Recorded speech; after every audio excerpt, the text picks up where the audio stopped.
Hello students. आज भारतीय राज्य व्यवस्था का एक बहुत ही महत्वपूर्ण टॉपिक हम लेंगे, मूल अधिकार या मौलिक अधिकार। मूल अधिकार कहो या मौलिक अधिकार कहो, एक ही बात है। अंग्रेजी में फंडामेंटल राइट्स इनको कहा जाता है। भारत के संविधान में व्यापक रूप से मूल अधिकारों के प्रावधान किए गए हैं और भारत के संविधान के भाग 3 में अनुच्छेद 12 से 35 तक मूल अधिकारों के प्रावधान किए गए हैं। अनुच्छेद 12 से 35 तक जो मूल अधिकारों के प्रावधान किए गए हैं, जिसके अंतर्गत भारत के संविधान में भारत के नागरिकों को 7 मूल अधिकार दिए गए थे। वर्तमान में 6 मूल अधिकार प्राप्त हैं, क्योंकि इनमें से एक संपत्ति के मूल अधिकार को समाप्त कर दिया गया, हटा दिया गया। तो भारत के संविधान के अनुच्छेद 12 से 35 तक जो मूल अधिकार दिए गए हैं, उन मूल अधिकारों को मैं आपको विस्तार से समझाऊंगा। लेकिन उससे पहले मूल अधिकारों के संबंध में कुछ महत्वपूर्ण बातें हैं। पहली बात यह कि भारत के संविधान में जो मूल अधिकार लिए गए हैं वो अमेरिका के संविधान से प्रभावित है। कहीं न कहीं ये मूल अधिकारों का प्रावधान हमने अमेरिका के संविधान से लिया है। दूसरी इंपॉर्टेंट बात यह कि मूल अधिकारों की जो प्रकृति है वो नकारात्मक है, अर्थात मूल अधिकारों की प्रकृति नकारात्मक है। इससे क्या तात्पर्य है? मूल अधिकारों की प्रकृति नकारात्मक है, इससे तात्पर्य यह है कि ये राज्य की शक्ति को सीमित करते हैं। मूल अधिकार राज्य की शक्ति को सीमित करते हैं।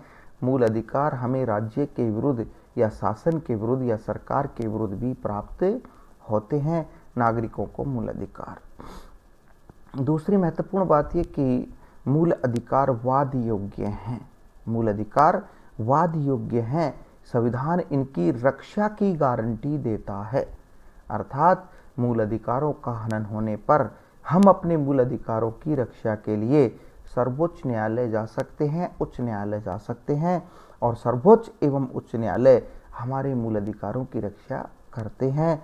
अतः मूल अधिकार वाद योग्य हैं। अनुच्छेद 32 में संवैधानिक उपचारों का मूल अधिकार इसी से संबंधित है, जिसको मैं आगे आपको विस्तार से समझाऊंगा। मित्रों, मूल अधिकारों की प्रकृति वैश्विक है। मूल अधिकारों की प्रकृति वैश्विक है, अर्थात भारत के संविधान में जो मूल अधिकार दिए गए हैं वो केवल भारत के नागरिकों को ही प्राप्त नहीं होते, वो विदेशियों को भी प्राप्त होते हैं। अगर कोई भी विदेशी भारत आता है, वो भारत में रहता है, तो जितने दिन भारत में रहेगा उसको भी भारत के संविधान में दिए गए मूल अधिकार वैसे ही प्राप्त होंगे जैसे भारत के नागरिकों को प्राप्त होते हैं। लेकिन एक इम्पोर्टेंट बात यह है कि सभी मूल अधिकार उसको प्राप्त नहीं होते। कुछ ऐसे मूल अधिकार हैं जो भारत में विदेशियों को प्राप्त नहीं होते। ऐसे केवल 5 मूल अधिकार हैं जो केवल भारत के नागरिकों को प्राप्त होते हैं, विदेशियों को प्राप्त नहीं होते। अनुच्छेद 15, 16, 19, 29 व 30। अनुच्छेद 15, 16, 19, 29 व 30, इन 5 अनुच्छेदों में जो मूल अधिकार हैं वो मूल अधिकार केवल भारत के नागरिकों को प्राप्त होते हैं, विदेशियों को प्राप्त नहीं होते। ये आगे देखेंगे हम। अनुच्छेद 15 में कौन सा मूल अधिकार है, 16 में कौन सा है, 19, 29 और 30 में कौन सा है, इसकी विस्तार से व्याख्या आगे करेंगे। लेकिन ये 5 मूल अधिकार ऐसे हैं जो केवल भारत के नागरिकों को प्राप्त होते हैं, विदेशियों को प्राप्त नहीं होते। मूल अधिकार प्रतिबंध युक्त भी हैं। मूल अधिकार प्रतिबंध युक्त भी हैं, अर्थात मूल अधिकारों पर प्रतिबंध भी लगाया जा सकता है। राष्ट्रपति मूल अधिकारों पर प्रतिबंध लगा सकता है, मूल अधिकारों को निलंबित कर सकता है। कब कर सकता है? राष्ट्रीय आपात लागू होने पर। यदि राष्ट्रपति ने राष्ट्रीय आपात लागू कर दिया अनुच्छेद 352 के अंतर्गत, तो राष्ट्रपति को यह अधिकार प्राप्त हो जाता है कि राष्ट्रपति हमारे मूल अधिकारों पर प्रतिबंध लगा सकता है, उनको निलंबित कर सकता है। अर्थात मूल अधिकारों को निलंबित करने या प्रतिबंधित करने की शक्ति राष्ट्रपति को प्राप्त है, और राष्ट्रपति राष्ट्रीय आपातकाल में मूल अधिकारों को निलंबित कर सकता है। लेकिन यहाँ पर भी एक इम्पोर्टेंट बात है कि 2 मूल अधिकार ऐसे हैं जो सदैव हर परिस्थिति में हमें प्राप्त होते हैं, अर्थात राष्ट्रपति उनको निलंबित नहीं कर सकता। और वो 2 मूल अधिकार हैं अनुच्छेद 20 व 21 में दिया गया मूल अधिकार। तो ये एक इम्पॉर्टेंट बात है कि अनुच्छेद 20 और 21 में दिया गया मूल अधिकार निलंबित नहीं किया जा सकता, सदैव हमें प्राप्त होता है। आगे विस्तार से मैं आपको समझाऊंगा अनुच्छेद 20 में कौन सा मूल अधिकार है, अनुच्छेद 21 में कौन सा मूल अधिकार है, ये हम आगे समझेंगे। एक इम्पॉर्टेंट बात और इसी के साथ जुड़ी हुई है, संविधान के अनुच्छेद 19 में जो मूल अधिकार दिया गया है वो एक ऐसा मूल अधिकार है जो राष्ट्रीय आपात लागू होते ही तुरंत प्रभाव से स्वतः ही निलंबित हो जाता है। अर्थात अगर भारत के राष्ट्रपति ने राष्ट्रीय आपात लगा दिया तो अनुच्छेद 19 में दिया गया मूल अधिकार स्वतः ही निलंबित हो जाएगा।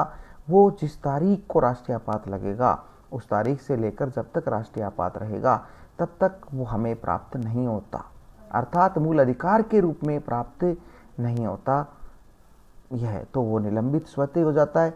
जबकि अन्य मूल अधिकारों को अगर निलंबित करना हो तो राष्ट्रपति अलग से आदेश जारी करके उनको निलंबित करता है।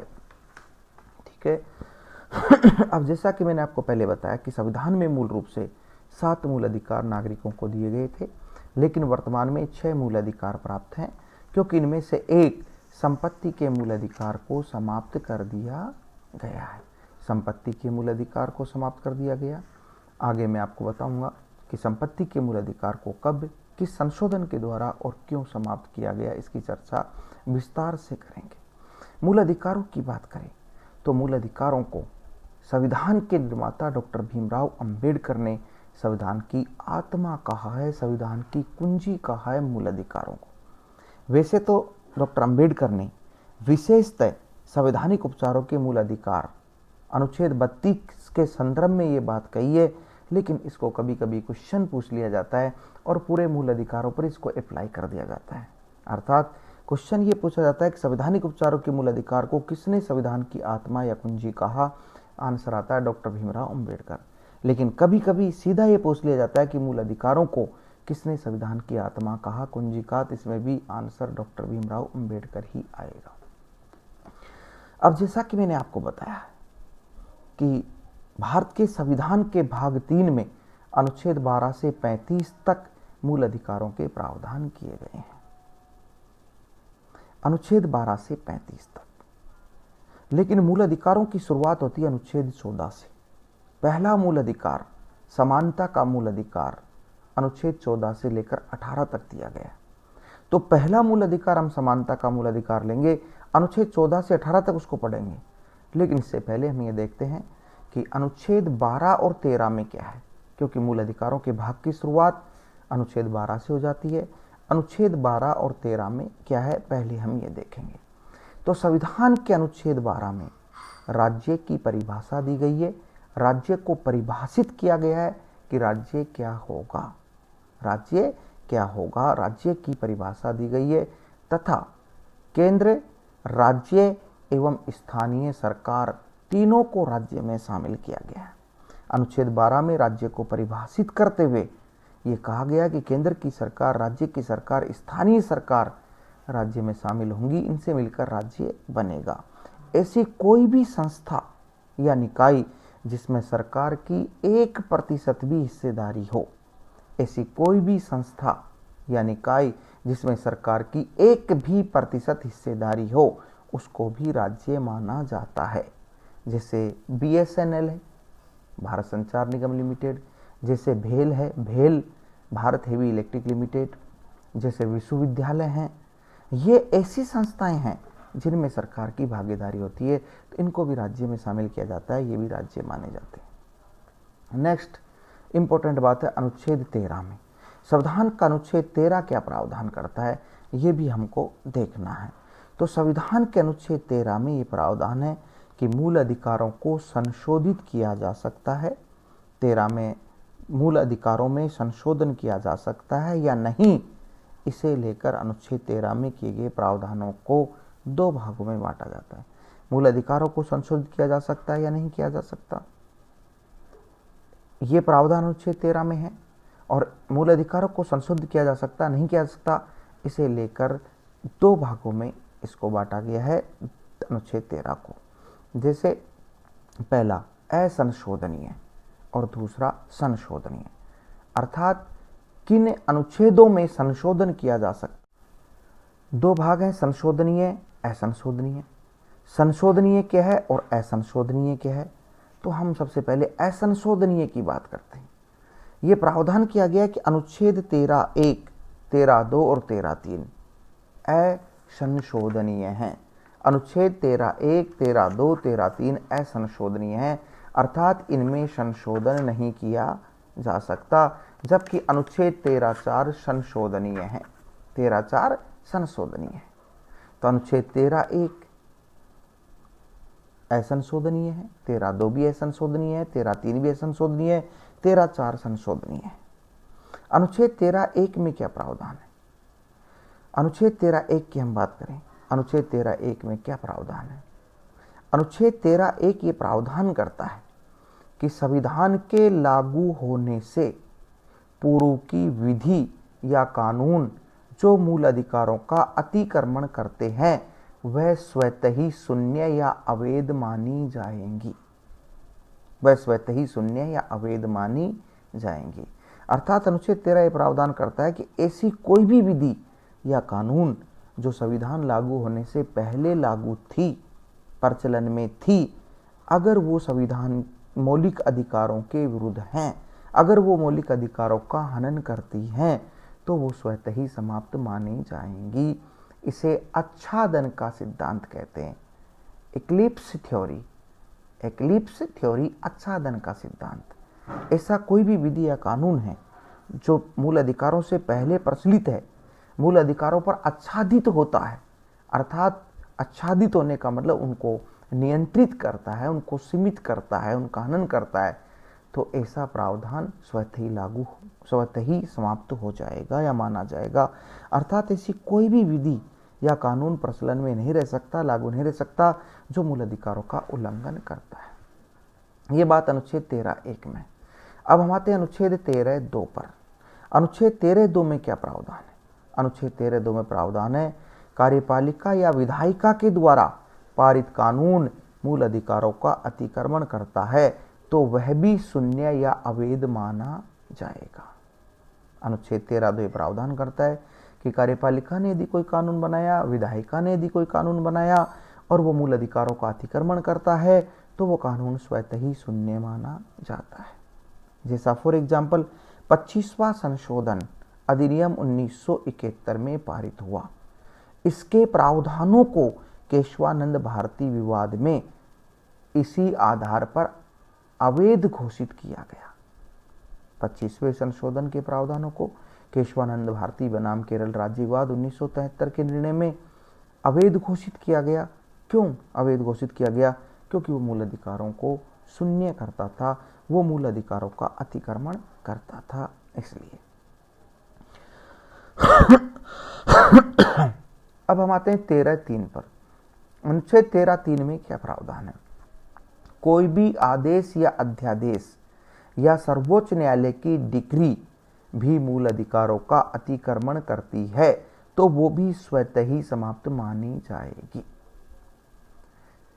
मित्रों, अनुच्छेद 13(3) ये प्रावधान करता है कि कोई भी आदेश सरकार का हो सकता है, किसी संस्था का हो सकता है, कोई भी सरकारी आदेश या सरकारी अध्यादेश या सर्वोच्च न्यायालय की कोई डिक्री या निर्णय मूल अधिकारों का अतिक्रमण करता है तो वो भी स्वतः ही शून्य माना जाएगा, समाप्त माना जाएगा। ये तीनों प्रावधान जो अनुच्छेद 13(1), 13(2) और 13(3) में किए गए हैं वो असंशोधनीय कैटेगरी में रखे गए हैं, जबकि अनुच्छेद 13(4) में जो प्रावधान है वो संशोधनीय कैटेगरी में है।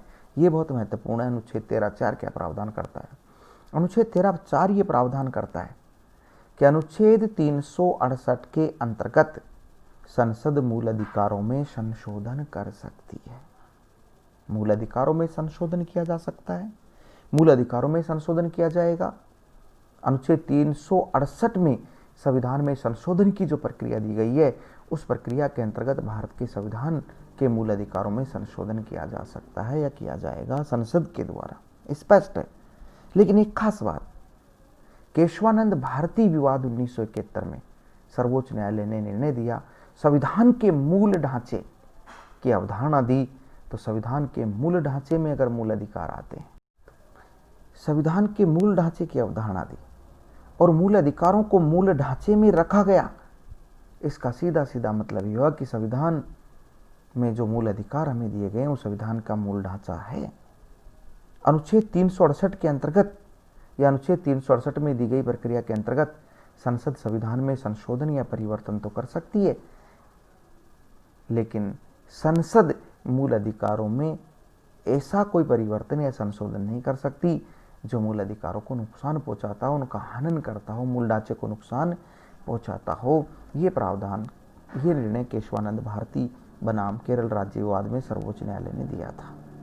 तो अनुच्छेद 12 और 13 के महत्वपूर्ण प्रावधान है और मूल अधिकारों के संबंध में महत्वपूर्ण बातें हैं। अब हम आगे बढ़ते हैं और अब आगे बढ़ते हैं तो अब हम मूल अधिकारों पर चर्चा करेंगे।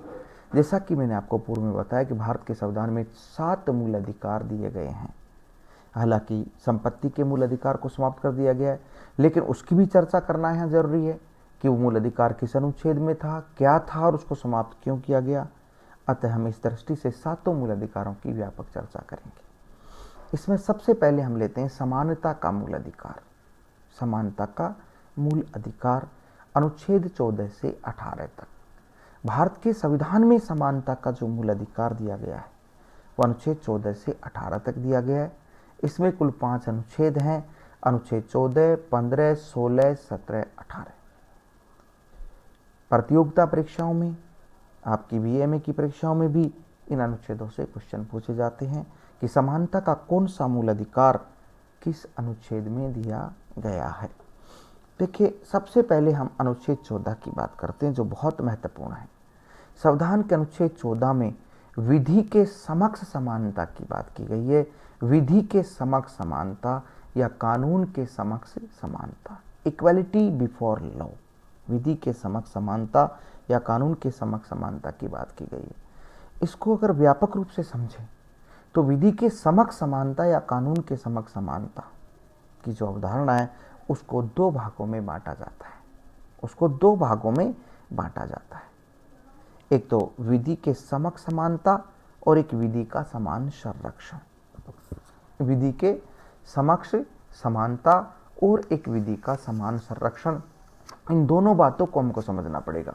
विधि के समक्ष समानता क्या है और विधि का समान संरक्षण क्या है। तो विधि के समक्ष समानता की बात करें तो ये अवधारणा ब्रिटेन के संविधान से प्रभावित है। विधि के समक्ष समानता और विधि का समान संरक्षण की बात करें तो ये अमेरिका से प्रभावित है। विधि के समक्ष समानता नकारात्मक है, अर्थात राज्य की निरंकुशता पर प्रतिबंध लगाती है। इसके 3 पक्ष हैं। विधि के समक्ष समानता के 3 पक्ष हैं। एक, विधि के समक्ष समानता। एक, विधि के समक्ष समानता अर्थात विधि या कानून के समक्ष सब समान होंगे। प्रधानमंत्री से लेकर सामान्य व्यक्ति तक सब समान होंगे। दूसरी बात है विशेषाधिकारों का अंत। विशेषाधिकारों का अंत, किसी भी व्यक्ति को कोई विशेष अधिकार नहीं दिया जाएगा। हालांकि भारत के संविधान में कुछ महत्वपूर्ण व्यक्तियों को विशेषाधिकार दिए गए हैं, लेकिन फिर भी विधि के समक्ष समानता का जो दूसरा पक्ष है विशेषाधिकारों के अंत का, वह स्पष्ट प्रावधान करता है कि किसी को भी कोई विशेष अधिकार नहीं दिए जाएंगे। नेक्स्ट, सभी को समान अधिकार प्राप्त होंगे। तीसरी बात है सभी को समान अधिकार प्राप्त होंगे। संविधान समानता की बात करता है, समानता के मूल अधिकार की बात करता है, किसी को कोई विशेष अधिकार नहीं देगा, समान अधिकार देंगे। तो विधि के समक्ष समानता एक तो नकारात्मक है, राज्य की निरंकुशता पर प्रतिबंध लगाती है, और इसके 3 महत्वपूर्ण पक्ष हैं। पहला पक्ष विधि के समक्ष समानता, सब समान होंगे। दूसरा पक्ष विशेषाधिकारों का अंत होगा, किसी को कोई विशेषाधिकार प्राप्त नहीं होंगे। और तीसरा, सभी को समान अधिकार प्राप्त होंगे। यह है। अब हम बात करें विधि के समान संरक्षण की। विधि के समान संरक्षण की जो अवधारणा है या बात है, अमेरिका से प्रभावित है। उसके क्या प्रावधान है, उसका अर्थ क्या है। तो इसमें पहली बात है विधि के समान संरक्षण में, इसमें तर्क संगत भेदभाव किया जा सकता है, अर्थात निम्न वर्ग को विशेषाधिकार या आरक्षण दिया जा सकता है। विधि के समान संरक्षण में ये बात है कि व्यक्तियों के बीच तर्क संगत भेदभाव किया जा सकता है। गरीब के लिए विशेष तर्क संगत भेदभाव, अर्थात निम्न वर्ग को विशेषाधिकार या आरक्षण दिया जा सकता है, उच्च वर्ग को नहीं दिया जा सकता। इसमें न्यायपालिका समान परिस्थितियों वाले व्यक्ति के साथ समान व असमान के साथ असमान व्यवहार कर सकती है। गरीब गरीबों के साथ एक जैसा व्यवहार, अमीर अमीरों के साथ एक जैसा व्यवहार। तो न्यायपालिका समान के परिस्थितियों वाले व्यक्ति के साथ समान और असमान परिस्थितियों वाले के असमान व्यवहार कर सकती है। इसमें समानता व असमानता का वर्गीकरण होता है। समानता व असमानता का तर्क संगत वर्गीकरण किया जाता है। नेक्स्ट है विधि के समक्ष समानता एवं विधि का समान संरक्षण दोनों अलग अलग नहीं है, एक दूसरे के पूरक हैं, एक दूसरे को सपोर्ट करते हैं, एक दूसरे को मजबूत बनाते हैं। तो विधि के समान संरक्षण की जब बात आती है तो ये तर्क संगत भेदभाव पर बल देता है, समान के साथ समान, असमान के साथ असमान व्यवहार करने पर बल देता है, और समानता व असमानता का तर्क संगत वर्गीकरण करने पर बल देता है। ये इंपॉर्टेंट बात है। तो विधि के समक्ष समानता का मतलब यही है कि विधि के समक्ष या कानून के समक्ष सब समान होंगे, और अगर भेदभाव होता है तो वो तर्क संगत होगा, वो तर्क संगत होगा। अनुच्छेद 14 प्रावधान करता है। इसके बाद हम लेते हैं अनुच्छेद 15। मित्रों, अनुच्छेद 15 क्या प्रावधान करता है, इसमें समानता का कौन सा अधिकार दिया गया है? तो देखिए, अनुच्छेद 15 ये प्रावधान करता है धर्म, जाति, लिंग, जन्म स्थान एवं मूल वंश के आधार पर भेदभाव का निषेध होगा। धर्म, जाति, लिंग, जन्म स्थान एवं मूल वंश के आधार पर भेदभाव का निषेध होगा। अनुच्छेद 15 में नागरिकों को समानता प्राप्त हो, सभी को समानता प्राप्त हो, सभी के साथ समान व्यवहार हो, इसलिए इन पांच आधारों पर भेदभाव करने का निषेध किया गया है। किसी भी व्यक्ति के साथ धर्म के आधार पर कोई भेदभाव नहीं होगा, वो किसी भी धर्म को मानने वाला हो। जाति के आधार पर कोई भेदभाव नहीं होगा, वो किसी भी जाति का हो। लिंग के आधार पर कोई भेदभाव नहीं होगा, वो स्त्री हो या पुरुष हो, या एक तीसरे लिंग को और मान्यता दे दी गई है भारत में किन्नर लिंग को, स्त्री, पुरुष या किन्नर के आधार पर भेदभाव नहीं होगा। जन्म स्थान, उसका जन्म भारत के किसी भी क्षेत्र में, किसी भी राज्य में, किसी भी स्थान पर हुआ हो, वो भारत का नागरिक है, उसके साथ भेदभाव नहीं होगा। मूल वंश, वो किसी भी वंश का हो, चाहे वो स्वर्ण वंश का हो या दलित वंश का हो, गोरे वंश का हो या काले वंश का हो, अमीर वंश का हो या गरीब वंश का हो, वंश के मूल वंश के आधार पर कोई भेदभाव नहीं किया जाएगा। सामाजिक समानता का ये बहुत ही महत्वपूर्ण प्रावधान है। इसमें भी पेरा हैं, अनुच्छेद 15 में भी सब पेरा हैं। अनुच्छेद 15 के बाद 15(1), 15(2), 15(3) इस तरह से इसमें पेरा बनाए गए। तो यहाँ पर अनुच्छेद जो 15 है उसमें कुल 5 पेरा हैं, और उन 5 पेराओं में क्या क्या प्रावधान है एक एक करके मैं आपको समझाता हूँ।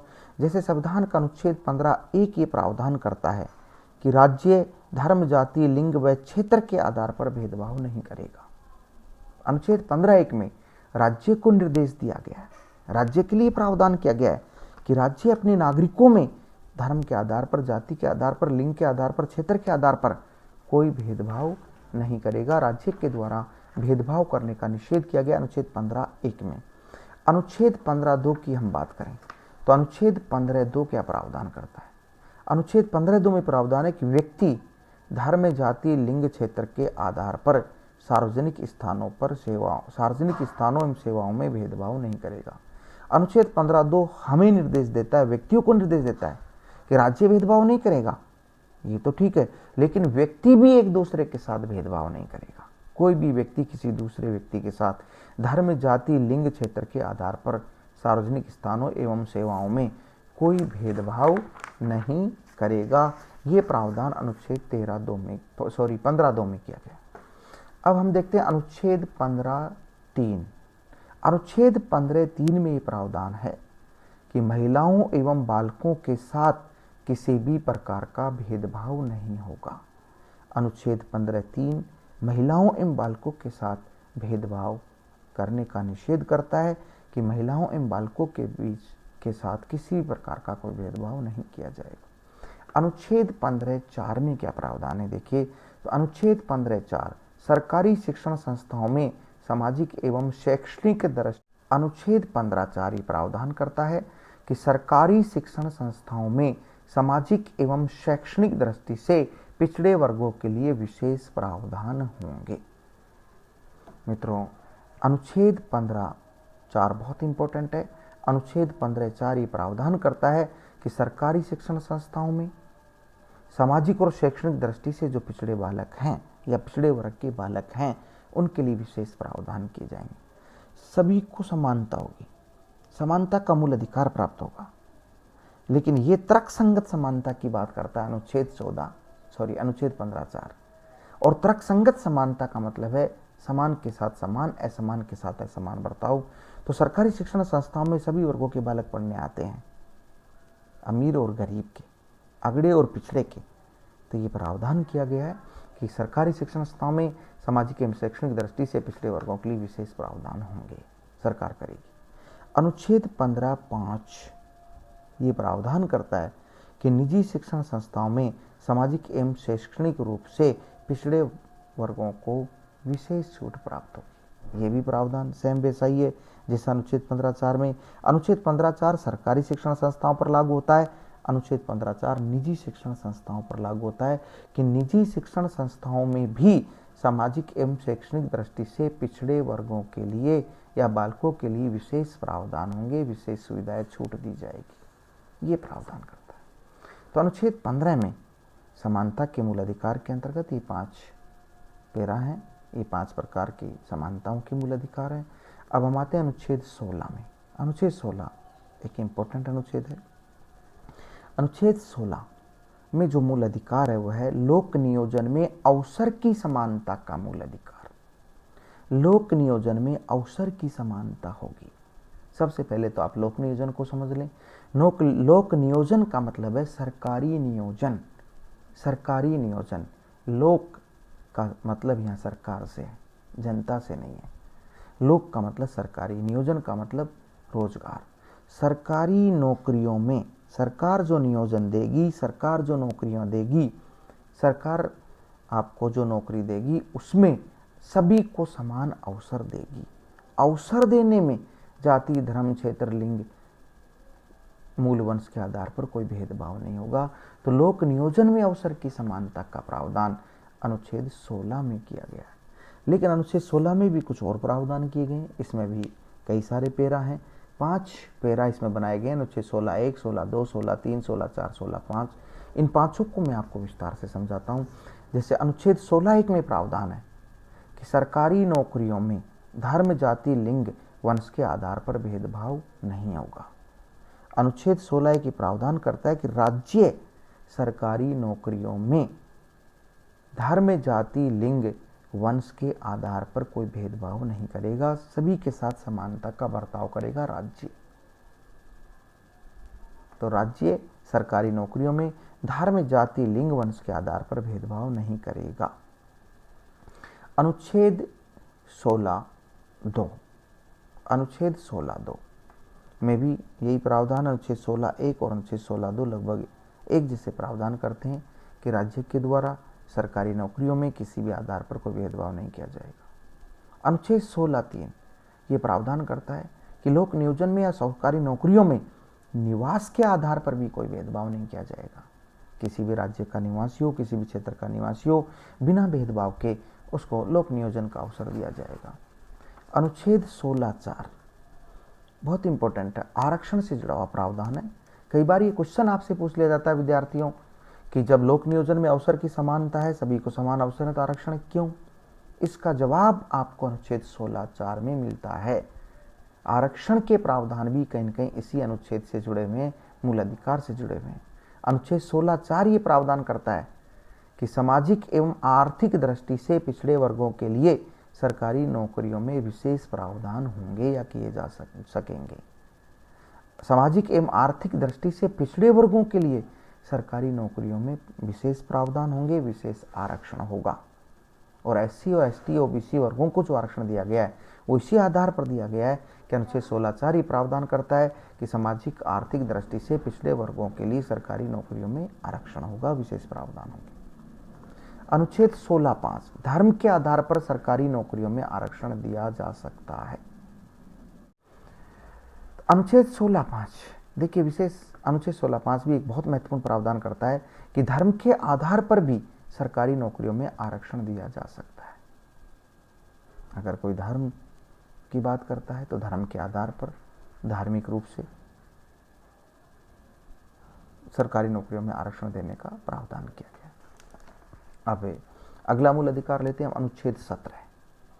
अनुच्छेद 17 में जो मूल अधिकार है समानता का, वह है अस्पृश्यता या छुआछूत का अंत। अस्पृश्यता या छुआछूत का अंत, भारत की सब अस्पृश्यता या छुआछूत का अंत, भारत के सभी नागरिकों को समानता का मूल अधिकार प्राप्त है। कोई छूत नहीं है, कोई अछूत नहीं है, कोई निम्न नहीं है, कोई उच्च नहीं है। अस्पृश्यता या छुआछूत का अंत किया जाएगा, ये प्रावधान किया गया अनुच्छेद 17 में। और इसी के अंतर्गत भारत में अस्पृश्यता उन्मूलन अधिनियम बना 1956 में, सिविल अधिकार संरक्षण अधिनियम बना 1976 में, सिविल अधिकार संरक्षण अधिनियम बना 1976 में, यह है। और नेक्स्ट है अनुच्छेद 18, उपाधियों का अंत। उपाधियों का अंत, अनुच्छेद 18 में उपाधियों का अंत किया गया है, अर्थात समाज में सभी को समानता का अधिकार है। राज्य किसी भी विशेष वर्ग को कोई विशेष अधिकार नहीं देगा, कोई विशेष उपाधि नहीं देगा, क्योंकि उपाधियां असमानता का प्रतीक है। उपाधियां असमानता का प्रतीक है। इसमें मैं कुछ इंपॉर्टेंट बातें बताऊंगा आपको कि उपाधियों का अंत किया गया है, लेकिन सेना एवं शिक्षा के क्षेत्र में कुछ उपाधियां दी जा सकती हैं, ऐसा प्रावधान है। मोरारजी देसाई सरकार ने पद्मश्री, पद्म भूषण, पद्म विभूषण जैसी उपाधियां देना बंद कर दिया था, परंतु इंदिरा गांधी सरकार में इन्हें पुनः शुरू कर दिया गया। उपाधियों का प्रयोग सरनेम या उपनाम के रूप में नहीं किया जा सकता। विदेशी उपाधि लेने से पहले राष्ट्रपति की अनुमति लेना अनिवार्य होगा, ये भी प्रावधान किए गए। तो समानता के मूल अधिकार के अंतर्गत ये इंपॉर्टेंट समानताएं, 5 प्रकार की समानता दी गई हैं अनुच्छेद 14, 15, 16, 17, 18 में। तो समानता का ये मूल अधिकार समाप्त होता है। आज के इस वीडियो में मैं यहीं तक इस टॉपिक को रखूँगा, ठीक है। इसके बाद जो नेक्स्ट वीडियो हम लेंगे उसमें दूसरे मूल अधिकार से आगे बढ़ेंगे, स्वतंत्रता के मूल अधिकार से।